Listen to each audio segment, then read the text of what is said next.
Namaste, everyone. Welcome to India Calling. Today we have with us Varvara. Unlike any of our previous guests, Varvara has made India her home. Being a swimmer, being a yoga teacher, now running a sustainable farm in India, meet Varvara. Over to you, Varvara. Hi, thank you so much for the invitation. It is nice to be here. My first question to you, Varvara, is what is the connect between competitive swimming to being a yoga teacher now? Okay. Yes, a nice question. You can say uh, there is difference actually because different age, different experiences, but both require dedication, focus, daily practice, and a lot of inner will. Yes. Where did you feel that the swimming fell short and you wanted something more than holistic? Where was the gap for you to catch on to yoga? Actually, I think I stopped swimming at the age of 15. That came later in around 2000 when yoga in Greece was not that much famous because I come from Greece. There was in here almost for and, I started then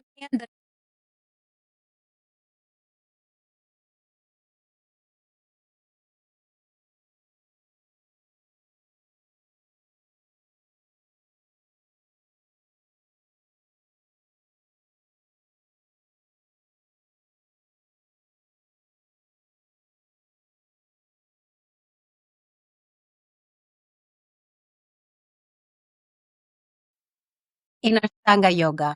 First teacher training course was in the Hatha yoga in Greece, and second was in Ashtanga. Nice, nice.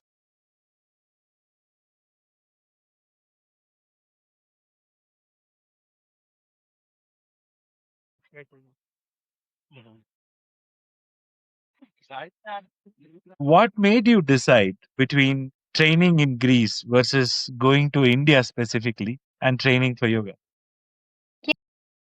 I wanted to learn from the source, and I knew that yoga is originated from India. So I wanted to come here and to learn from the source. But still, in my second even teacher training course, because it knowledge, you can never say that you have learned everything. It is a huge philosophy, huge tradition, and every time I wanted more and more. So I was very lucky. I met my husband. We were classmates. He's also into yoga. He had his master's in yoga, and he came for the teacher training course to see how is to try Ashtanga because he was coming from a different tradition of Hatha Yoga. And in the universities, as you know, they teach traditional Hatha Yoga. And we met there. So we started together this dream of making Akshara Yoga School. And I was inspired by him also because of his knowledge.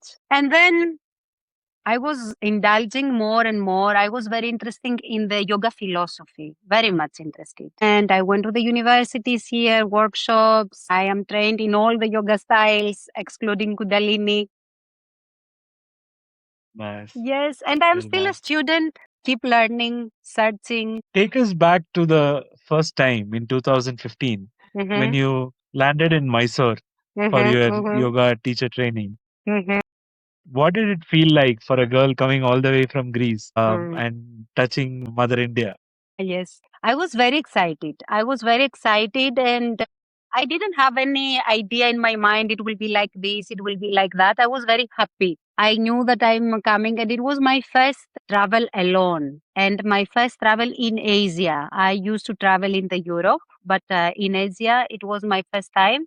And Mysore is a very beautiful place. You know, you are from South India. So, South India is also completely the North India. This still amaze me. It is like two different countries. Food Yeah. was excellent and people there was very friendly. I adjusted very easily. It is like I was always for this place. I don't know how to explain it, but yes, after years, if you ask me now, I have different understanding because excitement, the lenses of excitement are different.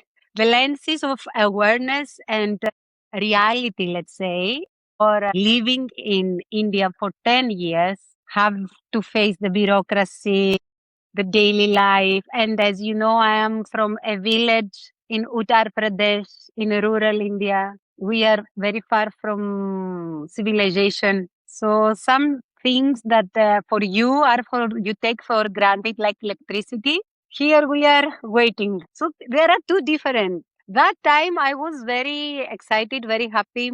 I was learning new things, meeting new people. Nice, very nice. Tell us more about how did you adapt culturally to India, being born and brought up all the while. What are the things that you found surprising and difficult to adapt to?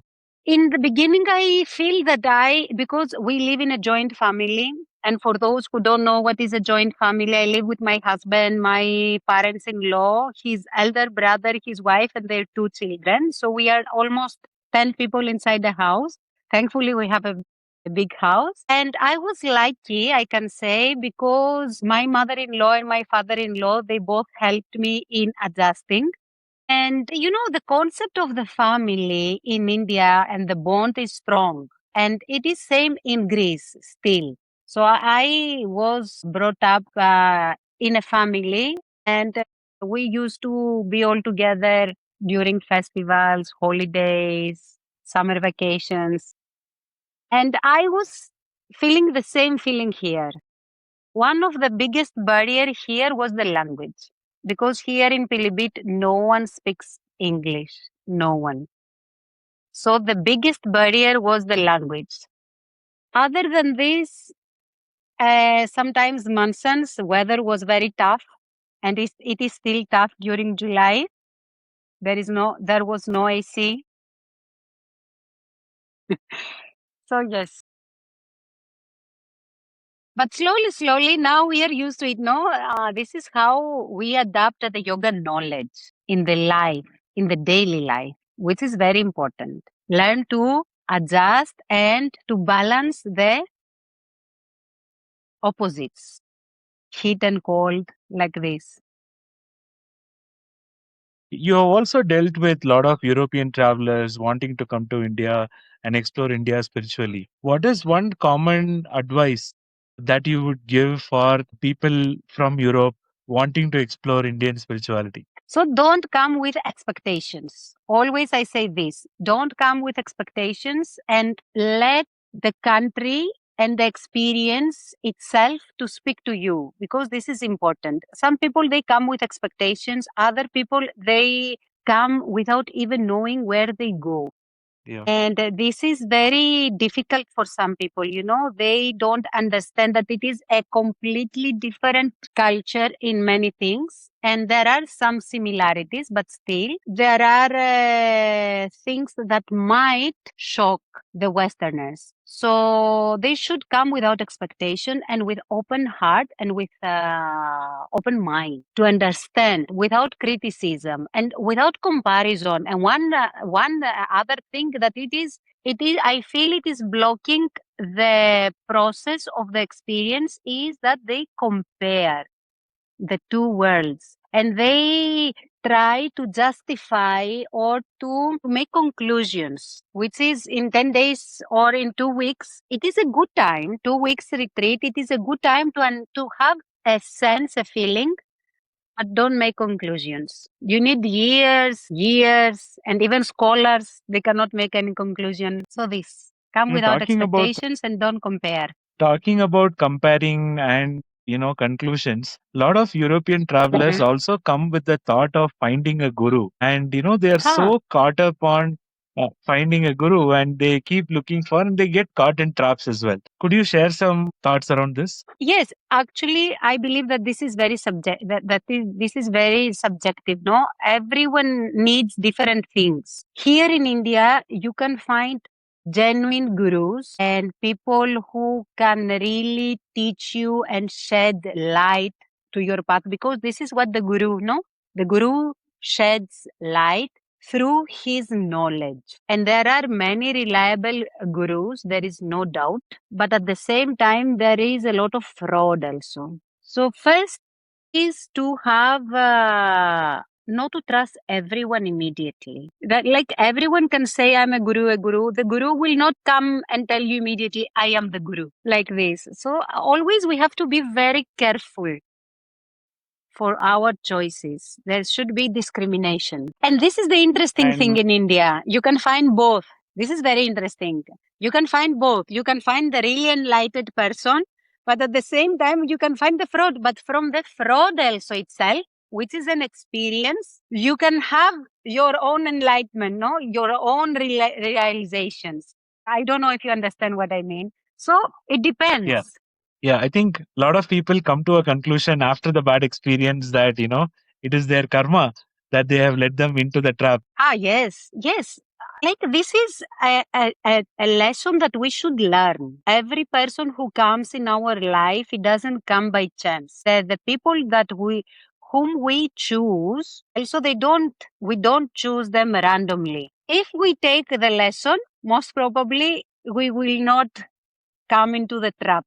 If we don't take the lesson, again and again, it will come to The us trap will come. in different. Yes, yes. Let's see. Solo travelers wanting to come to India to explore spirituality, but are caught up by the wrong. If you go to India, somebody will do something to you, or the mosquitoes will come and bite you, things like that.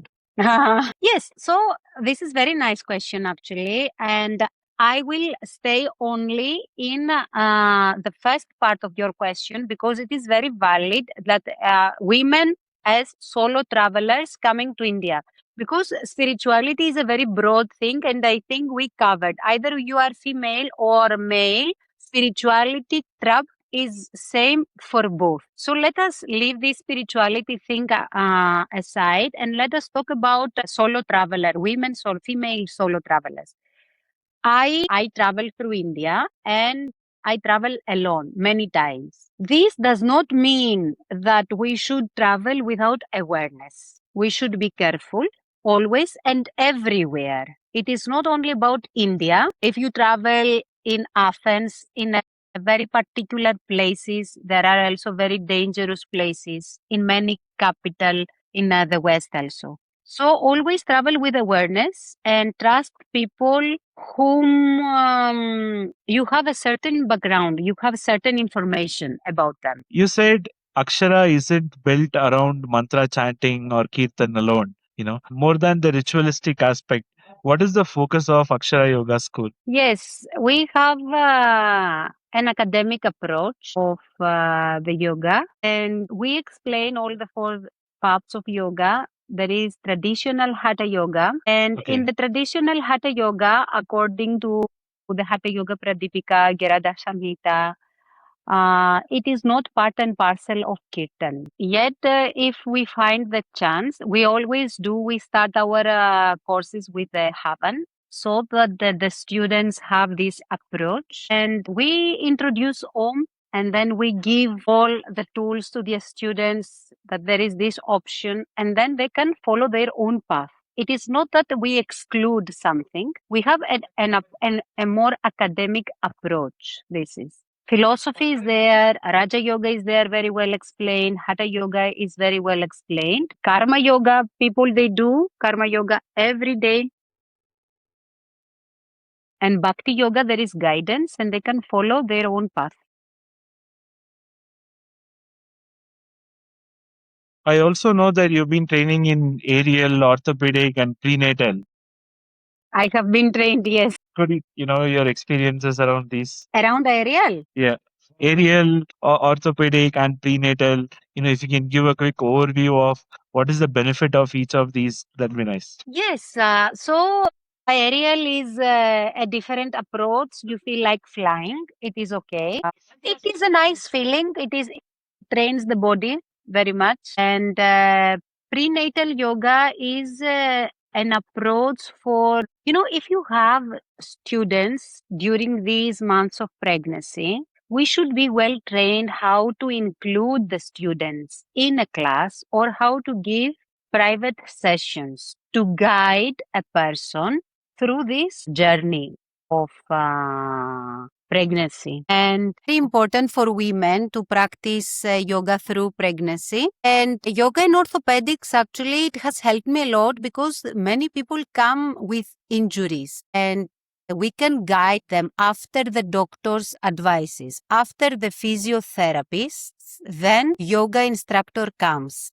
And according to my opinion, we should be very careful how we approach serious injuries after a surgery, knee surgery, for example, elbow surgery. So these things are very helpful. They are practical and helpful, body related, but very, very helpful. And in the West, we should mention here that there been cases raised against yoga teacher in case there is an accident in a yoga studio. So all these are tools that will help us to make our work better. Okay. Where did the academic angle for the foundation come from? And why do you feel it is important for Akshara Yoga School itself? It is important for us because we are both. Saurabh is has his masters and now he's getting into PhD, and I'm also now into BA in yoga and masters. Then following masters, I will also follow this path. So it is important for us. This is our own understanding, and it is also path of yoga, the yoga of knowledge, Gyan yoga, and that is why Akshara Yoga School is me and Saurabh. So it is important for us. It is the way we understand the things, the way we want to communicate things in this way. And for a Western traveler wanting to come to India, what is it that they should see in a yoga school before picking the yoga school for the teacher training itself? Yes, it is important to see the curriculum, to see the teachers, to understand how the school communicates, if the school is clear in the communication, if they deliver their message clearly. And in a 200-hour yoga teacher training course, there is a very specific curriculum. And the students, the potential students, they should know what is the curriculum, what the curriculum should cover. So it is not only about asana, yoga philosophy should be also covered. The pathos of yoga should be also covered. Anatomy, physiology, analytical training. So these things are very important. Important is not if the yoga school is near to a coffee shop and if you can take, if you are able to have latte or omelette. Because we should understand that for 24 days, little bit coming out from the comfort zone and dedicate into the knowledge, it is important. But for every person is different. Some people, they want to club both experience and enjoyment. Fine. But we are not for these people. There is no that kind of enjoyment here. There is nothing nearby. And there is no latte in Pilibhit. So it is not comfort spirituality that you offer. Not at all. Do you believe that spirituality is related to comfort? Bring me one spiritual person here so that he can or she can confirm that spirituality is related to comfort. There is no comfort. There is discomfort. And then in this discomfort, you understand the comfort. Being comfort in the discomfort. Yes. What are the common misconceptions that you see Western travelers expecting or doing out of yoga that you want to address it and clear it? I feel that more people believe that yoga is only asana, which is the biggest misconception, and this is what we try to break. Yoga is not asana only. Asana is the part that it is more visible, and it is the part that we train our body. Our body is the vehicle. So this misconception, we want to make it clear and we make it. And I am very happy for this because when our students leave from here, they tell us that now I understood that yoga is not only Surya Namaskar, it is not only asana. Though I practice asana every day, I love practicing asanas. I love. I cannot tell you, but it is not only this. Meditation is there, pranayama should be there, all the stages. It is important to understand this. It is important for the student to understand, to have the knowledge, and then the student should choose by themselves what they will follow. We cannot put pressure to anyone, but at the same time, we have to train them accordingly with respect.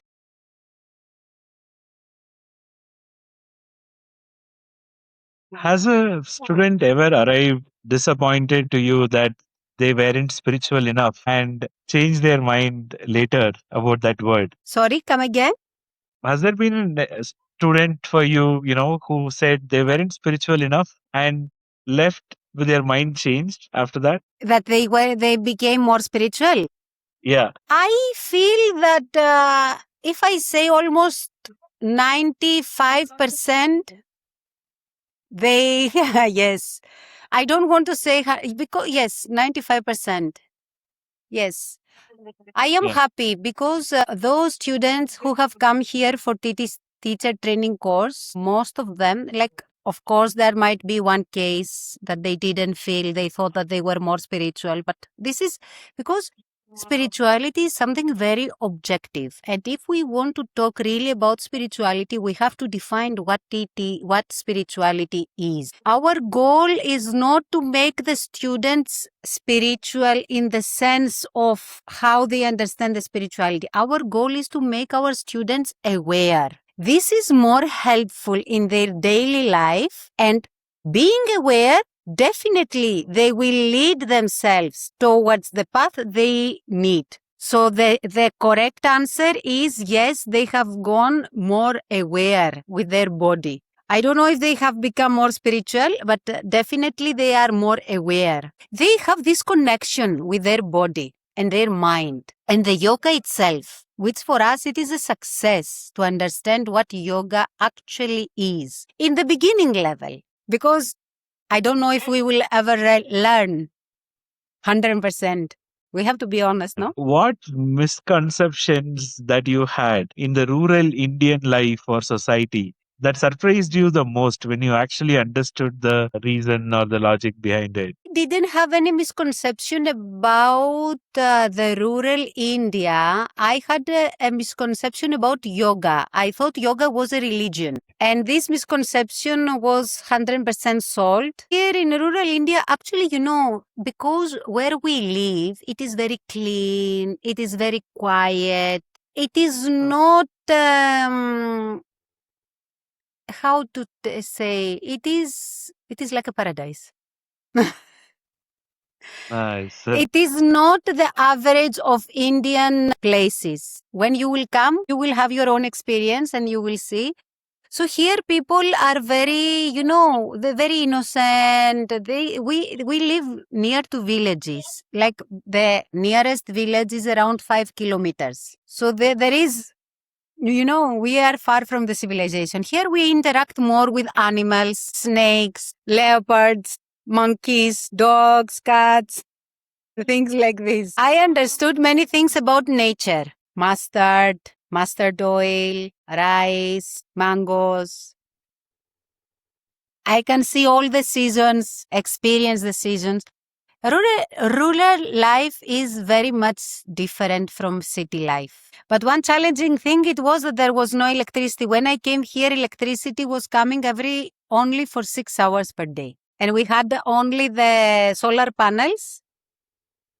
So, yes, and the solar panels, the fridge was not working under the solar panels. As you know, geyser is not working. Appliances that consume a lot of power, they don't run under the solar panel. So there were comforts that I had in Greece, which here they were not for granted. I was thoughtful when I will switch on the fan and how much power I will consume. And I'm thankful for this because this was part of the experience. What would you tell a international student choosing between a Rishikesh or a Mysore yoga teacher training as opposed to a remote destination in India for a yoga teacher training? So now, if I have to do it for advertisement purpose, definitely I should recommend Akshara Yoga School. But every person is different.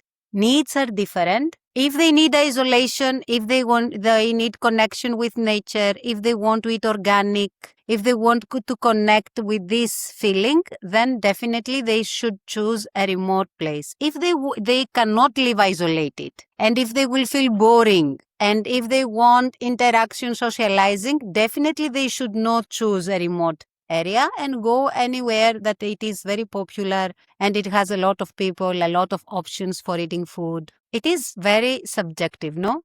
It depends on the needs. You want to be completely focused, or you want like little distraction? I want to be completely focused. I don't want any distraction, but still in the distraction, I am focused. And this is the thing, no? So I prefer, if I look back when I came, most probably I would have chose, but I chose Mysore, no? I chose Mysore. It depends. Distractions are always distractions. One second, I'm just going through my questions. Yes. If you have to look back and or if you have to play the role of the gold medal swimmer you were, and if you have to look at your life light right now, what would she say? I was a child that time. I was a child actually. And I would say that well done. Well done for your choices and for your strength and for the way you have applied the knowledge you have until now. Yes. Would you recommend any books for international seekers, wanting to follow Indian spirituality, that has helped you? If you can give a quick overview about why you like the book as well, it'll be nice. If you can quickly list the books and then tell why you like them, why people should read it or something like that, that'll be nice. So, the books that every yoga student, seeker, practitioner should read have. There are 3 books I always recommend. I recommend here in our teacher training course. The first book is Asana Pranayama Bandha of the Bihar school. The second one is Patanjali Yoga Sutras. And the third one is the Bhagavad Gita. These books are must. They should have. In the beginning, it is better from Indian translators, and Bihar school actually has, according to me, the best editions, understandable with very reliable research. And then, if they want, they can proceed with Western editions. These are the 3 books. So, all the books are very important for the yoga journey. And then they can go anatomy. Fine. Sorry, you're not audible. Talk to us about your experience of reading and getting inspired by Autobiography of Yogi book itself and by the masters there. So if you can share a quick. Yes.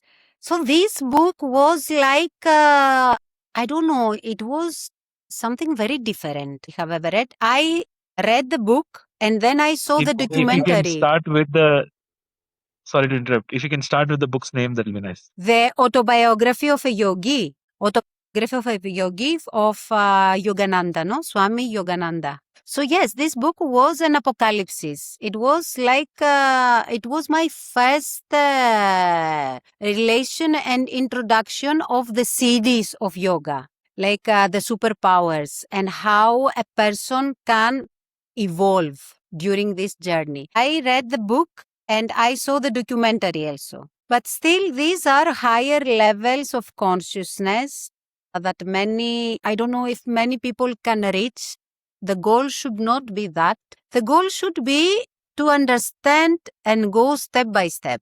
But it is a great inspiration. Yes. A person, it means that if a person is dedicated, the person can reach to higher levels of consciousness. And we have many data from many people who have reached to these states of mind. But this is the goal, the ultimate goal. There are steps because for Yogananda himself also life was not easy. He had also to try a lot. It didn't come. He was a gifted person, yes, otherwise, but he was also practicing. Practice is important. Talk to us about the masters, if you have any, or gurus who have guided you in your spiritual path, and who do you continue to, or the deities who are close to you. Yeah, if you can share that, that'll be nice. To be honest, I don't have any guru. I don't have it. Was inspired a lot by Saurabh. So we don't follow any guru. I follow different gurus in social media. I was more dedicated into books. I have read the Upanishads.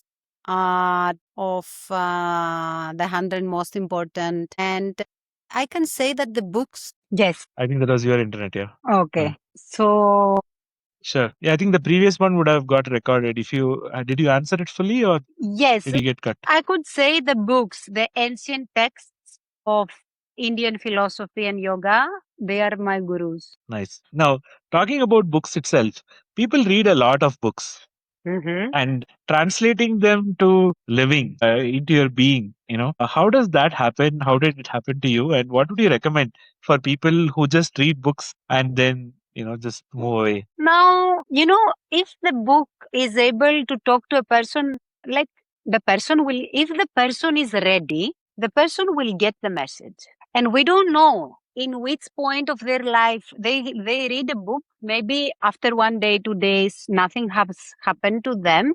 But actually, we don't know. Some people, they need more time. The book definitely does something. Either we are aware or not, the book definitely does. That is why we should read the books. It is like a seed. Don't wait immediately to flower, give fruits. For some people, it gives immediately. The book gives immediately fruits. But for others, it needs time. They have to read again and again. And one day, the flower comes. Sure. It is Sure. like this. Sure. You have lived in India close to a decade now, and tell Yes. us which all parts of India excites you the most spiritually, and what all places would you recommend to travelers wanting to come to India and experience Indian spirituality?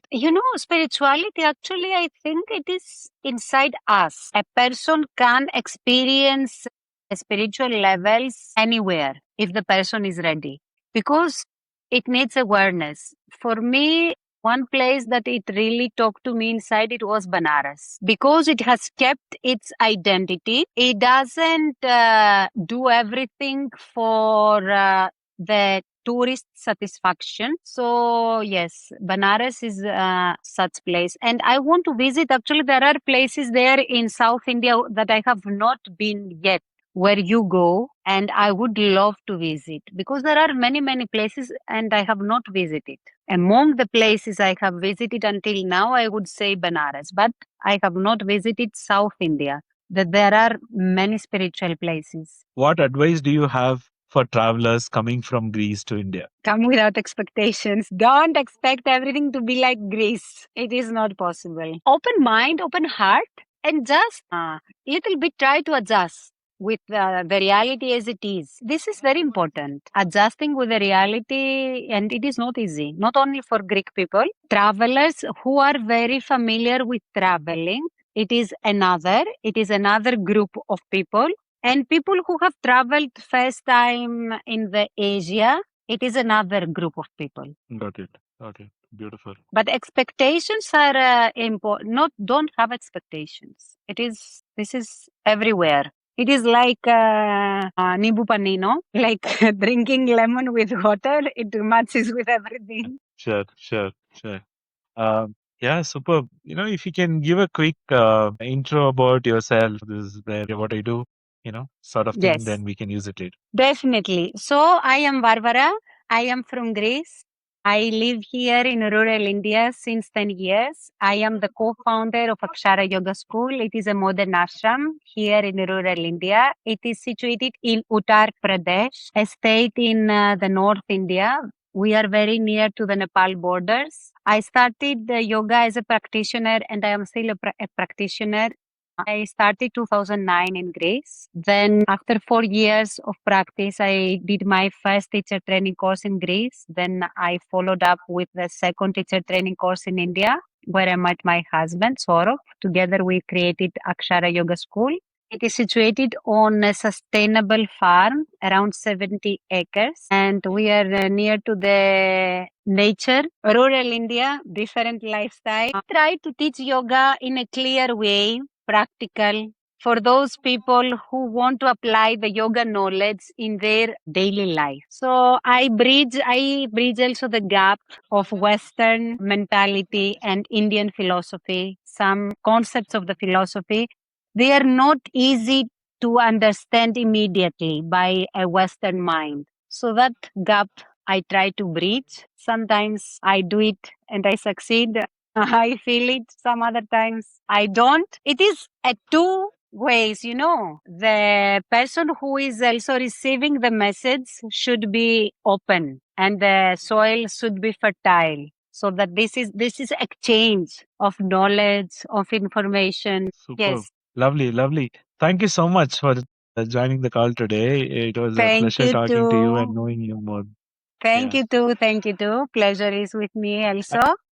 Please come here, visit me. You have an open invitation. I have told you. After all your Yes. groups, you are most Yeah, welcome yeah. to see where is this Akshara, and then you will tell me if it is like a paradise or not.